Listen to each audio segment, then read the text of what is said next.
the bold and the beautiful May 22nd, 2025, the day Ridge was pulled in two. The runway lights may have dimmed, but the real show was just beginning. After the explosive fashion show at Forrester Creations, where Brooke Logan stole the spotlight in a gown echoing her iconic Portofino wedding dress, tensions have only escalated, and Thursday, May 22nd, delivered the full fallout. The episode centered around one inescapable truth. Rich Forrester is a man in demand, and the women vying for his heart are not backing down. Brooke and Taylor, two women who have spent decades locked in a war of love, loss, and loyalty, found themselves once again at opposite ends of an emotional battlefield.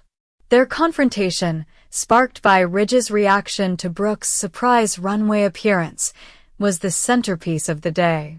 With Ridge watching from the shadows, the air between the longtime rivals turned electric.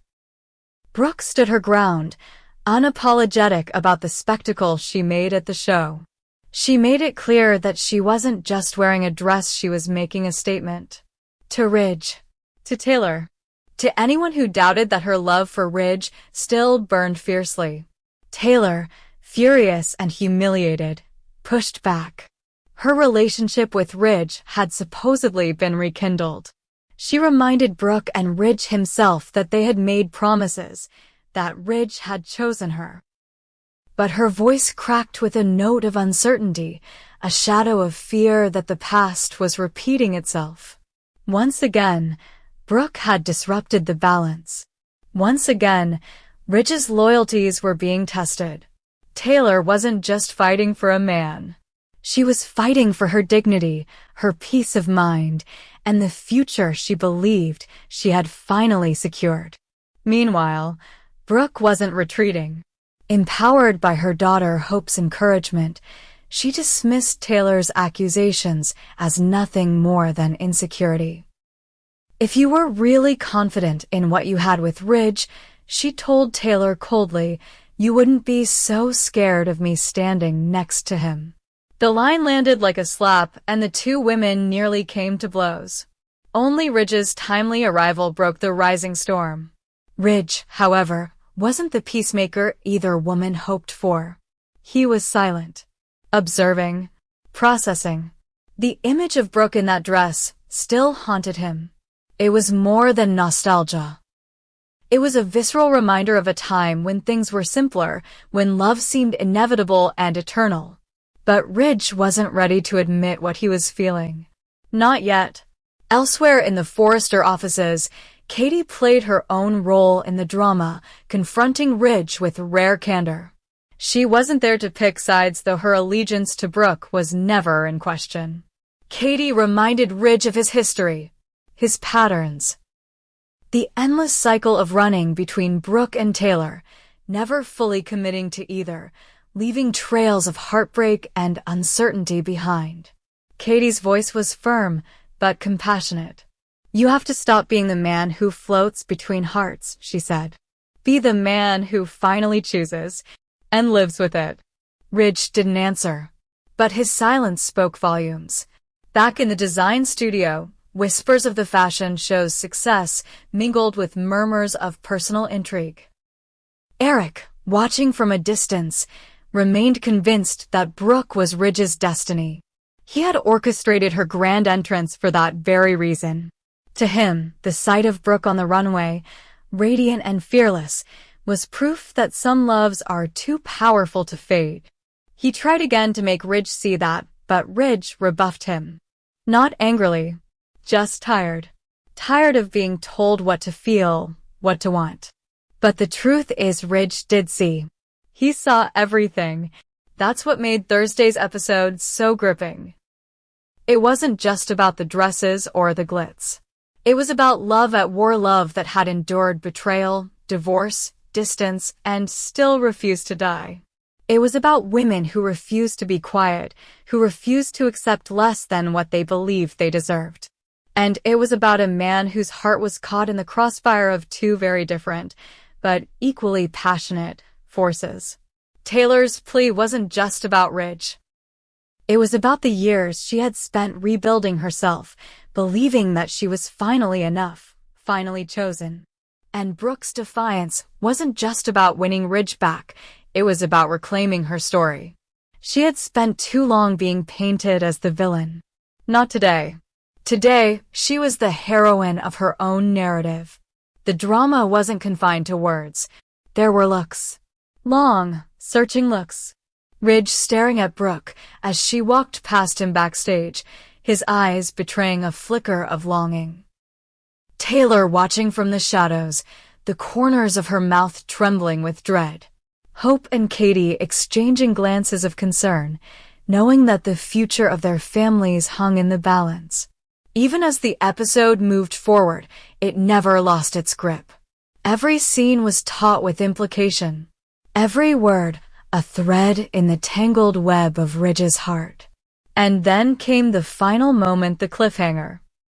Ridge, standing alone at the edge of the Forrester showroom, staring at a mannequin still dressed in Brooke's replica wedding gown.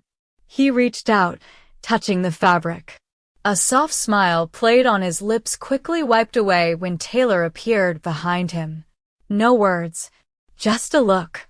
And then fade to black.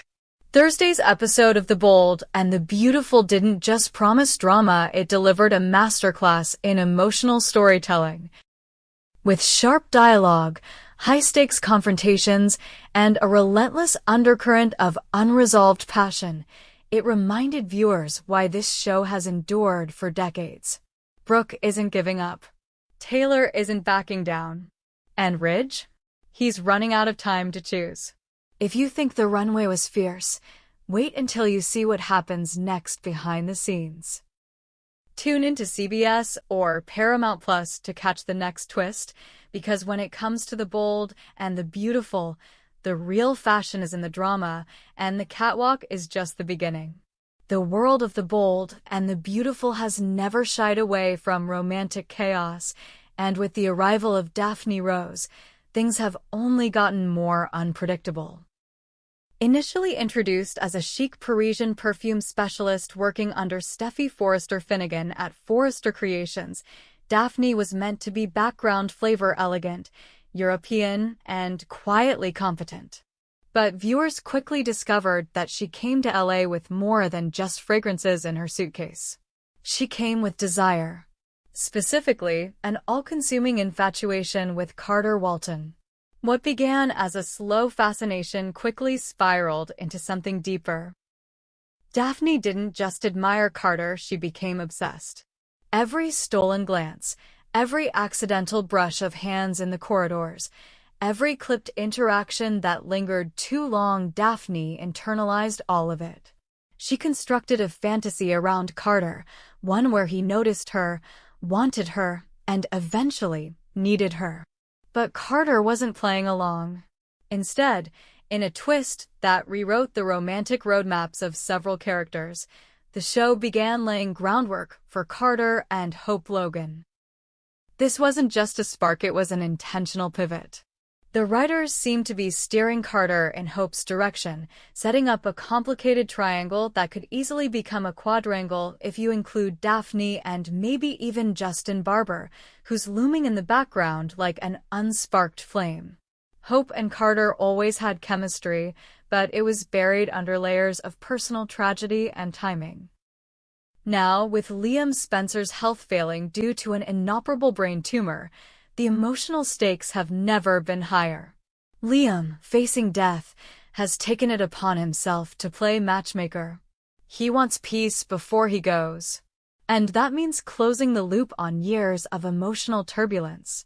He's pushing Hope toward Carter softly at first, then with more urgency. He believes Carter will give Hope the strength she'll need when he's gone. He's determined that Carter be her future. And that, for Daphne, is devastating. Her fascination with Carter was already intense. But now that he's being pulled away by someone else, by Hope, of all people, it's turning into obsession. The classic psychological arc is playing out. The more Carter drifts from Daphne's orbit, the more she clings to the fantasy. The less attainable he becomes, the more her need intensifies.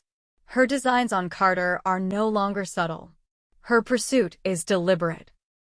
Steffi's initial mission to use Daphne's talents for fragrance innovation has spiraled into something far more volatile. Daphne has turned her romantic interest into a fixation. She's no longer just developing perfumes, she's plotting a future that may never materialize. Meanwhile, the shifting tides at Forrester Creations are offering new opportunities and complications. There's talk of Steffi inviting Hope back into the fold, despite their turbulent history. If this happens, Hope and Daphne will be under the same roof professionally, all while pursuing the same man personally. That tension isn't just inevitable, it's combustible. Daphne may wear silk and speak softly, but her emotions are coiled tight. A professional rivalry could easily morph into a personal war. And yet, while Daphne spirals, the show hints at possible new directions for her. If Carter is indeed rekindling something with Hope and Liam's impending death only accelerates that inevitability, then Daphne needs a new story, fast. Enter Justin Barber. Justin's been largely absent from recent storylines, but his return could be explosive. A man with power, history, and enough edge to hold his own, he could be exactly what Daphne needs, a new object of desire, one who might actually return the sentiment.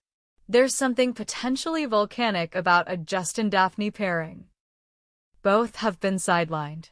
Both carry emotional weight that hasn't been fully explored. And both need something or someone to ignite them.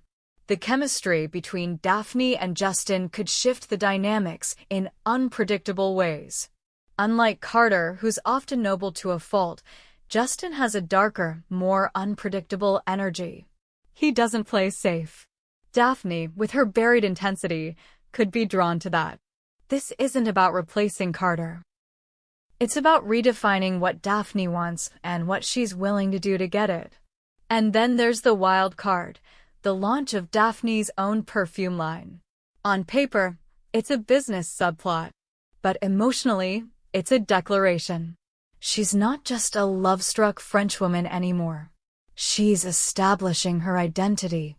With Will Spencer, Electra Forrester, and Zend Forrester Dominguez potentially backing her, Daphne could carve out a legitimate empire within Forrester Creations.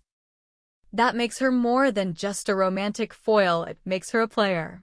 A woman with power, resources, and a platform.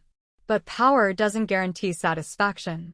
If Carter and Hope reconnect, especially under the emotionally charged cloud of Liam's terminal illness, Daphne will be left outside the circle, watching the man she wanted slip away. And that kind of heartbreak in the world of the bold and the beautiful doesn't fade quietly.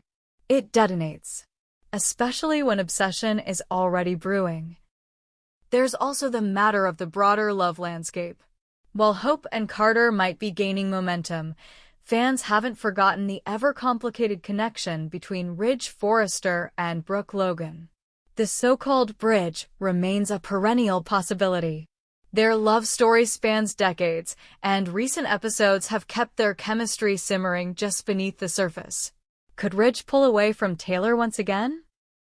Could Brooke, bolstered by her daughter's support and her recent runway triumph, finally reclaim the man she's never truly stopped loving? If that happens, it only adds more fuel to the fire. Hope, if she reconnects with Carter, becomes a counterpoint to her mother. Two Logan women, both locked in love stories that seem designed to implode. And standing at the edges, Daphne, forced to reinvent or perish emotionally. Justin, waiting for his moment to step back into the spotlight. And Steffi, orchestrating it all from the executive suite with a cold-eyed focus on keeping her family and her company intact. This isn't just romance. It's war. And the bold and the beautiful is leaning into that. Hard. The show has always thrived on triangles, but what we're seeing now is more like a web. Carter at the center. Hope on one side. Daphne on another. Liam, dying but still pulling strings. Justin, waiting in the wings. Ridge and Brooke, reminding everyone that history always matters. And Steffi, trying to control what cannot be controlled. Where does this go next? If Carter chooses hope, Daphne may crack. Her obsession isn't sustainable, but it is narratively rich. A breakdown. A betrayal. A moment of passion with the wrong man, maybe Justin. Maybe someone new. If hope pulls away from Carter, maybe out of grief, maybe out of guilt, Daphne might seize her moment. Or maybe she'll be too late. Meanwhile, Liam's death looms. It will change everything.